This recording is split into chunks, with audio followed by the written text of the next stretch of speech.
We're back with haunches in. For a correct haunches in, the ears, face, and shoulders should all point straight down the wall, and the haunches come in. So the front legs will be coming right down the wall, but the hind legs will be the ones crossing over. All right, so to ride this movement, we need to step into our inside stirrup to both help the horse axial rotation through the rib cage. We call that bend, but it's actually axial rotation, right? The rib cage does this. So if we step into our right stirrup, it helps the ribs move off to the left, okay? But also, we are now also stepping into the direction of movement. So there is zero argument amongst all of the different schools. This never happens, okay? There's always arguments. In this movement, there is no argument. Everybody agrees to step into this stirrup, and everybody agrees that it's hard to get students to do that because you're using this leg to push your horse's hiney over, and when people use that leg, they tend to fall down into that side. So it's very, very common to see people leaned way over here so that they can really try to use that leg to move the hiney over. And as they do that, the horse, bloop, loses the bend. And now they got the hiney over, but they're not doing a haunches in because the horse is bending the wrong way. So now the horse is just doing a counter shoulder in down the wall. That's not a haunches in. The most important part is the bend.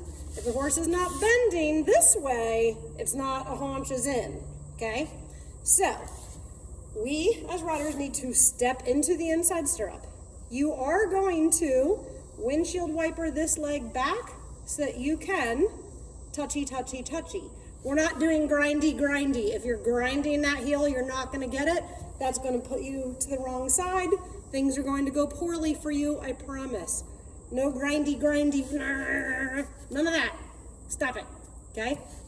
Knee stays down under you. You're just gonna windshield wiper that leg back here.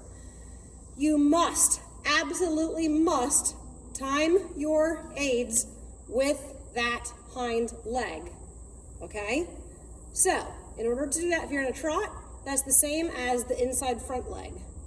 If you're in a walk and you time with the inside front, the next one to go is the outside hind. So it's actually gonna be kind of easy to touch, release, touch, release.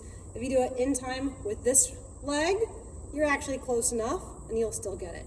So this outside leg has to time in order to get these, if you're in trot, to get these diagonal pairs to move together.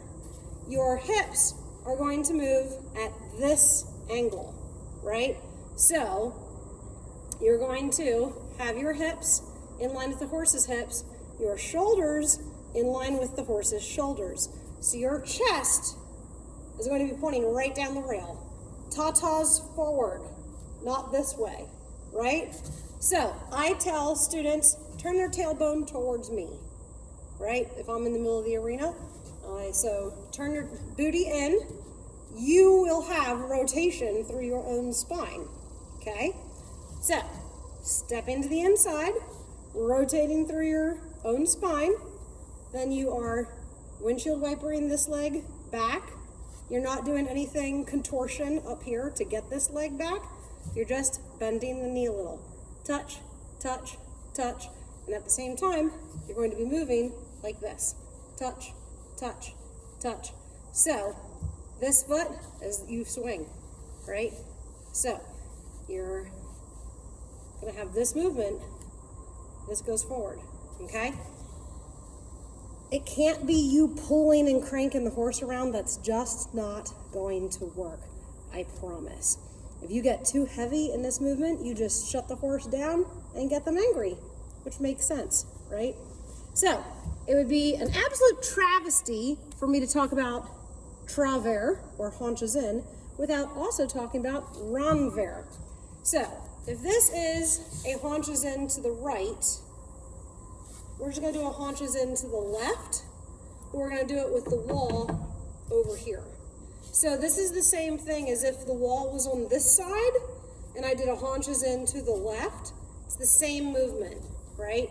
So exact same movement. So I step into, this is now considered my inside, because to the inside of the bend.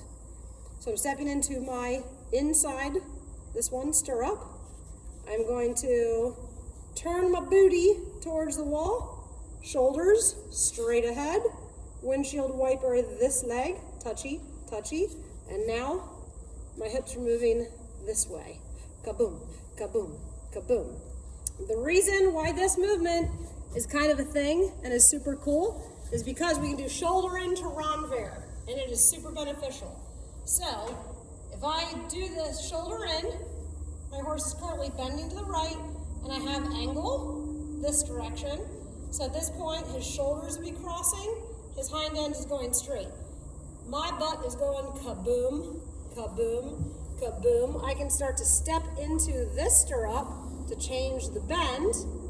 I can start to bring this leg back a little. Kaboom. My kaboom stays the same. This angle stays the same. My horse's angle stays the same. The direction of movement stays the same. The only thing that changes is the bend, which is easier said than done, because you have to get your weight this direction, step into this stirrup, put this leg on, and you're also going from your body being hips this way, shoulders this way, to swapping that, right? That's the only thing you're really swapping, is that you're coming from this twist to this twist. But the boom, boom, boom, that stays the same. I'm gonna do it without the pool noodle because it's a lot for me to hold that and do it. So as I'm doing a shoulder in, I'm going to keep my booty pointed kind of straight forward and backwards. My shoulders come in, right? I'm going kaboom, kaboom. I start to change my twist. Now I'm in a renvers. I know, it's kind of complicated. Oh man, we're already at 7 minutes and 15 seconds. That's like an eternity in Facebook land. So if you guys are still watching, good job. Go ahead and ask me questions. I can make more videos on this. Hopefully I get someone to video me while I'm riding. I know, that like never happens. But anyways, I've had a lot of requests for talking about haunches in. So there you go. There's our first one. I'm sure there will be many more.